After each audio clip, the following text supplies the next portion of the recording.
Assalamu alaikum wa rahmatullahi wa barakatuhu. Dear students and the viewers, hope all you are in the pink of your health and your conditions. I am your concerned teacher from the subject of social science, component political science. I am here today for the class 9. I think it's my debut lecture, it's my maiden talk on the subject of political science today when it comes to class 9 within this COVID-19 deadlock.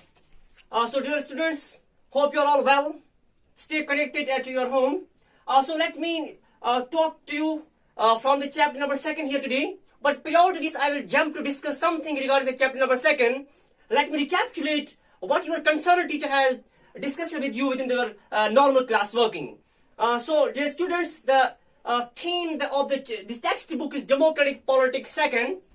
It's Democratic Politics 2. Part 1st. So the first chapter of the democratic politics first stands like this. It talks like this: what's democracy and why democracy. You may have read this, the definition of the democracy very beautifully, and what's the need of the democracy in this 21st century era, when the world talks about the post-modern democratic era. So why we talk about the democracy? Why it originates? Why is its origin? Why the people are going to embrace the concept that's the beautiful form of the government, that's democracy. Dear students, let me retrieve you people there. Let's come out of this shell of this Greek concept that when they originated the concept of the democratic political system, and American political this American President Abraham Lincoln's definition that it's by the people, for the people, and of the people.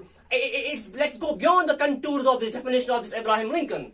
In the previous chapter, you may have discussed the concept of this the military coup.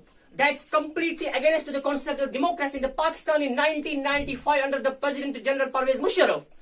So the different problems of the Pakistani government, Pakistani people who are facing under the same the dictatorship that was led by the person called the President Musharraf. So later on, the democratic revival within the Pakistan. Nowadays we are saying the government in Pakistan under the banner of this Tehreek Insaf led by this Prime Minister Imran Khan. So a new ray of the hope in this South Asian politics, and India as well. When it comes to India from 1947, from its date of birth till this 2020, we have witnessed a complete smooth flow of the democratic government without any clash and without any flaw. So we can't claim that India is a premature democracy. Definitely taking all those concepts into the cognizance, we must claim this thing that India is a most mature democracy. So here students, let's go forward here to talk about your first chapter that's entitled as the constitutional, chapter number 2, that's entitled as the constitutional designing.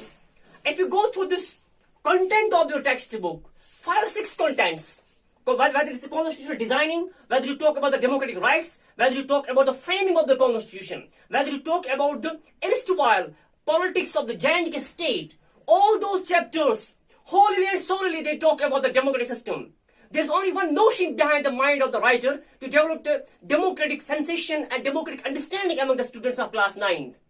So I recommend every viewer, every student of my class 9 to watch my first 2 lectures of class 10th.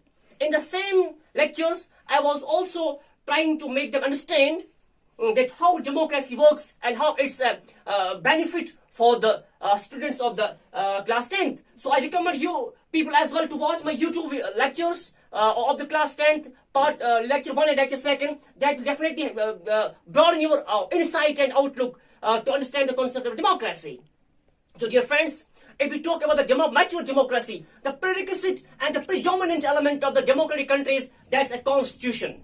So dear friends, constitution is it's a Latin term. Constitution.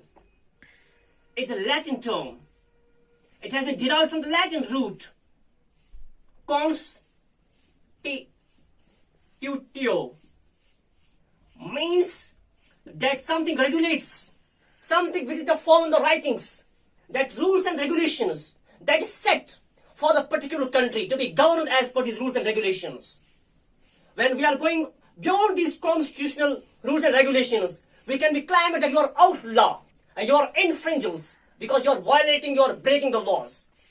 So it's a constitution designing, but this time we are going to talk here this constitutional setting of a country that's called South Africa, but vis-a-vis India as well. So how the South African newly born country, newly democratic country, under the guidance, under the mentorship of the person called this the black president, under his guidance, under his mentality. So we have witnessed the great revival in the South Africa. So we are going to talk about the South African constitutional designing related to the India as well. So dear students, so how this constitutional working started in the India before 1947, how the different members of the constitution were established, the different teams were set by the founding fathers of the Indian freedom struggle. So to lay the foundation of the constitution for India, same is the case when you talk about the South African black president who served a lot of time within the jail, almost 28 to 29 years within the jail. So how this black president of the South Africa worked by tooth and nail to give his country a democratic sense, to democratic feelings, to have the constitutional for the country, so the country will be run and it will be governed through this constitutional designings.